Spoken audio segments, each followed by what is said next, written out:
L'économie mondiale ralentit et les défaillances d'entreprises battent des records historiques. Dans ce contexte, Coface, troisième assureur crédit mondial, est aux premières loges. Bonjour Xavier Durand. Bonjour. Merci d'être avec nous. Xavier, vous êtes le directeur général de Coface et vous avez une vue quasi en temps réel sur la santé des entreprises dans le monde. Décrivez-nous, s'il vous plaît, votre activité le plus simplement possible. Alors, Coface assure les entreprises contre le risque qu'elles ne soient pas payées par leurs clients. Donc nous avons 100 000 clients dans le monde et pour eux, nous gérons 5 millions de lignes de crédit sur 3 millions d'entreprises dans 200 pays. Donc ça nous donne effectivement une exposition et une vue sur l'économie mondiale qui est complètement unique. On assure dans tous les secteurs de l'économie, dans tous les pays et donc en prise directe avec l'économie mondiale. Alors justement, quelles sont vos perspectives, vos vues sur l'économie mondiale avec la crise au Moyen-Orient? Quels sont vos scénarios? Je crois qu'on vit depuis maintenant un moment dans une situation de grande incertitude. Les crises se succèdent et il y a deux grandes tendances. Donc, d'une part, l'accroissement de cette incertitude qui se traduit par un ralentissement de la croissance et puis de l'autre côté, l'émergence, on en parlera peut-être, des technologies nouvelles et de l'intelligence artificielle qui trouve un rythme exponentiel. Alors pour en venir au scénario, effectivement, la crise du Golfe, qui maintenant dure depuis 10 semaines et qui se prolonge, va avoir des conséquences. Et je pense qu'on est passé d'un scénario de croissance mondiale qu'on estimait à environ 2,8% au début de cette année, à un scénario de base qui est déjà bien plus bas, parce qu'on ne voit toujours pas exactement comment cette crise va se résoudre. Et cette crise va avoir des conséquences qui vont être durables parce que même si tout revenait normal au niveau du détroit, les prix du pétrole et du gaz resteraient élevés pendant un assez long moment. Donc le scénario central pour nous, c'est une économie mondiale qui revient à 2,1% de croissance. C'est aussi une inflation qui accélère au niveau mondial. On a vu les chiffres américains hier, mais au niveau mondial, on pense qu'il y aura un point et demi d'inflation en plus. Et c'est des prix du pétrole et du gaz qui restent élevés au cours de toute l'année 26 et l'année 27. Est-ce que vous croyez à une escalade ?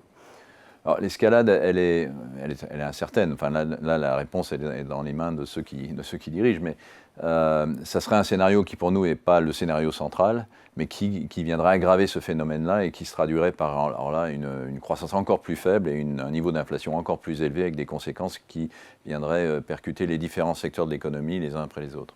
Alors vous avez publié hier vos résultats, votre chiffre d'affaires est globalement stable, mais on voit un ralentissement de l'activité de vos clients, notamment en Europe du Sud et dans les pays émergents. Est-ce que vous sentez déjà un vrai coup de frein sur le commerce mondial ? Alors, toute cette incertitude, pour les entreprises, ça veut dire que c'est de plus en plus difficile de prendre des décisions et tout le monde a tendance à être conservateur. Donc, on voit un ralentissement de leur activité. Nous, on facture les entreprises en pourcentage de leur chiffre d'affaires. Et ce qu'on a vu dans nos comptes publiés hier, c'est effectivement des primes d'assurance qui sont en légère baisse, qui sont compensées par ailleurs par des services en forte croissance que nous développons maintenant depuis plusieurs années. Et au total, un chiffre d'affaires qui est stable, mais un niveau de performance, je dirais, qui est bon, dans ce contexte très incertain. Et votre résultat net, il est en baisse de 14%. Qu'est-ce que ce chiffre raconte de l'environnement économique actuel ? Alors, il reste bon parce que le ratio combiné, qui est la mesure de la performance de l'entreprise, aujourd'hui est à 70%, qui est un très bon niveau et qui est inférieur à ce qu'on estime être la moyenne du cycle de la performance de l'entreprise. Donc, une bonne performance opérationnelle, il y a de la demande pour le crédit, pour l'assurance crédit. On voit que les clients restent avec nous. On a un niveau de rétention qui est un niveau record.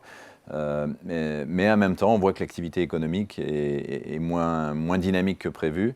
Et donc, c'est l'ensemble de ces phénomènes qui font notre résultat. Alors, en revanche, vous le disiez, vos activités de services, d'information et de recouvrement progressent fortement. Est-ce que les entreprises ont aujourd'hui davantage besoin d'anticiper les risques et de récupérer leur cash plus vite, finalement ? Alors, c'est très clair qu'aujourd'hui, dans toute cette incertitude, il y a une demande qui est forte pour essayer de naviguer au mieux le court terme. Mais pour survivre à long terme, il faut déjà essayer d'éviter d'avoir des gros problèmes à court terme. Et donc, nous, on est là pour faire ça.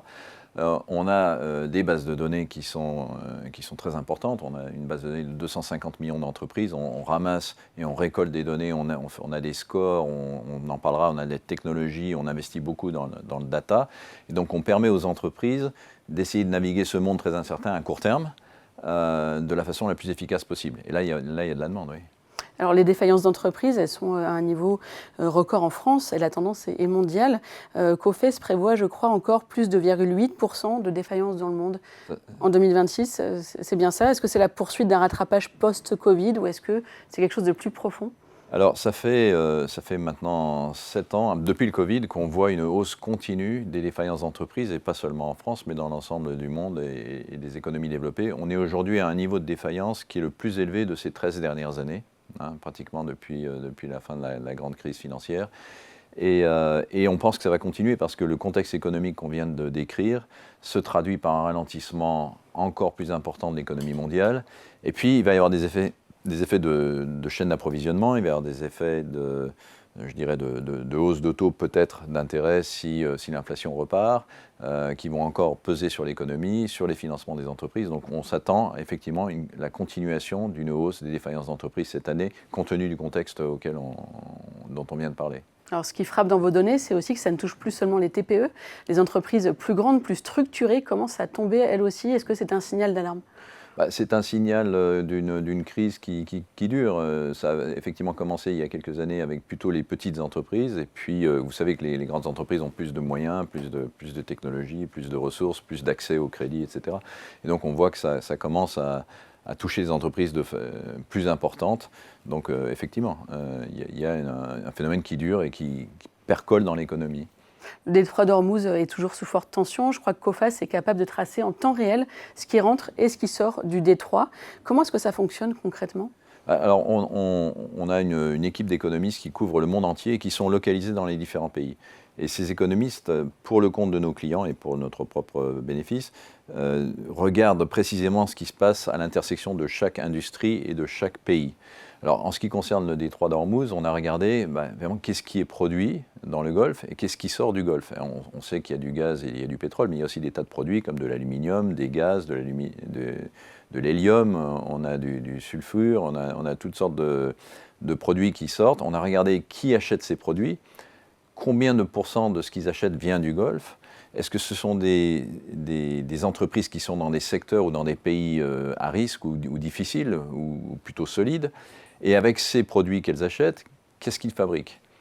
Et ces produits-là, qui les achète? Donc on est capable de tracer, si vous voulez, produit par produit, les flux et de voir qui va être impacté. Et on essaye de se rapprocher de qui va être impacté et quand par ces phénomènes s'ils continuent de durer. Voilà, donc ça c'est le travail de détail qui sous-tend le travail qu'on fait pour nos clients, d'essayer de prévoir et d'aider à la prise de décision dans ce contexte. Alors justement, cette capacité d'analyse, est-ce que ça vous permet d'anticiper les défaillances avant même que les chiffres officiels soient sortis?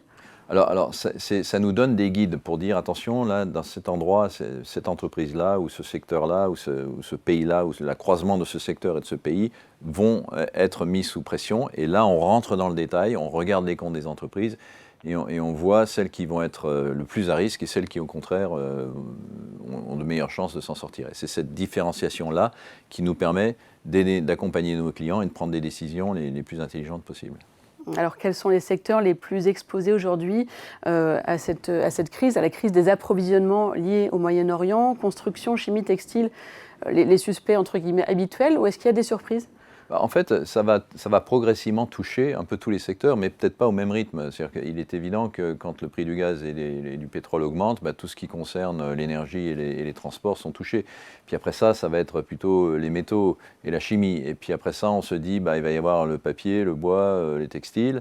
Et puis après ça va peut-être être l'agroalimentaire et puis l'automobile. Et puis à la fin, ça va être la tech et la pharma. Vous voyez, donc, mais peut-être pas au même rythme parce qu'ils ne sont pas au même niveau dans la chaîne d'approvisionnement. Et puis ça dépend aussi, bien sûr, des stocks constitués et de combien de temps va durer cette crise.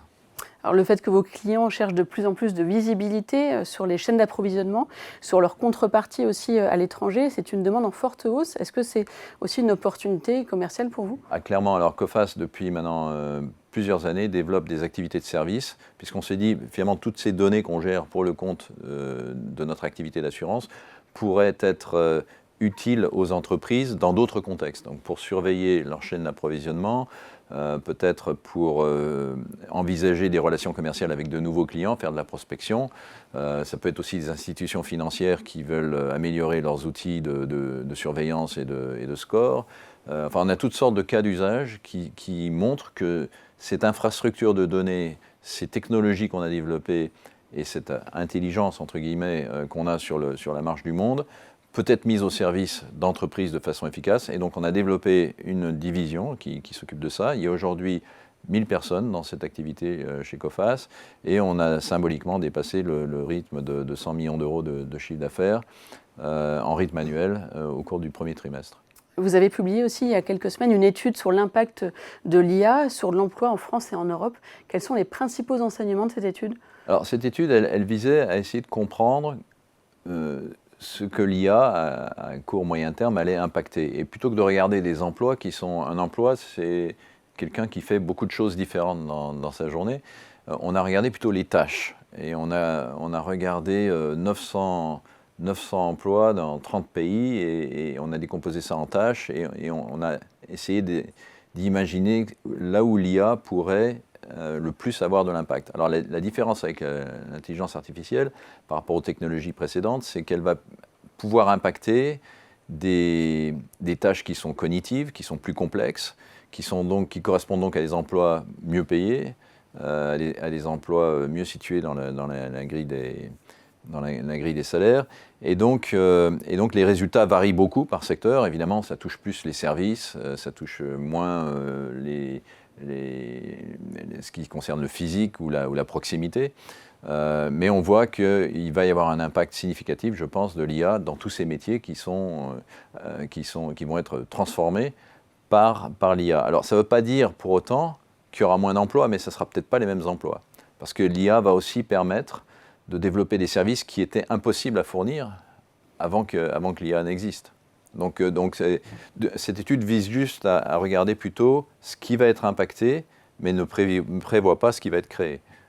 Et dans votre propre métier, l'analyse du risque crédit, la décision d'assurer ou non une transaction, est-ce que l'IA change la donne, change la façon dont vous travaillez ? Alors nous, ça fait des années qu'on investit dans l'intelligence artificielle parce que c'est très adapté au métier qu'on fait. On brasse des données, des quantités énormes de données. Donc l'intelligence artificielle est un excellent outil pour faire ça. On a créé ce qu'on appelle un data lab dans lequel on a une quarantaine d'ingénieurs intelligence artificielle qui travaillent avec des spécialistes de la donnée et on a créé une division entière autour de la donnée où je disais il y a environ 1000 personnes aujourd'hui et on voit bien que, je vais vous donner quelques chiffres, on prend 15 000 décisions de crédit par jour. C'est énorme. Voilà, donc sur ces 15 000 décisions de crédit, 70% sont aujourd'hui prises par des automates ou par de l'intelligence artificielle, avec de la surveillance par des humains. On voit que le temps de réponse entre la demande d'un client et le moment où on donne la limite a été divisé par 3 au cours de ces dernières années. Donc on voit bien et on voit que les scores que l'on utilise deviennent de plus en plus pertinents et de plus en plus performants, malgré l'incertitude économique qui nous entoure. Donc oui, la réponse est très claire. L'intelligence artificielle, c'est un outil sur lequel on investit et on investit aussi sur les outils de connexion pour permettre de transférer ce savoir et d'échanger avec nos clients, ce qu'on appelle la connectivité, hein, et sur les outils d'informatique ou de technologie qui permettent de les délivrer de façon efficace à nos clients. Alors, dernière question, Xavier, si vous deviez donner un seul conseil à un dirigeant de PME qui exporte et qui doit prendre une décision à 6 mois dans cet environnement très complexe qu'on vient de décrire, ce serait quoi ? Venez nous voir. Tout simplement. Tout simplement. Merci beaucoup Xavier Durand, directeur général de Coface, était l'invité de la grande interview. Merci Xavier, bonne journée. Merci beaucoup, merci.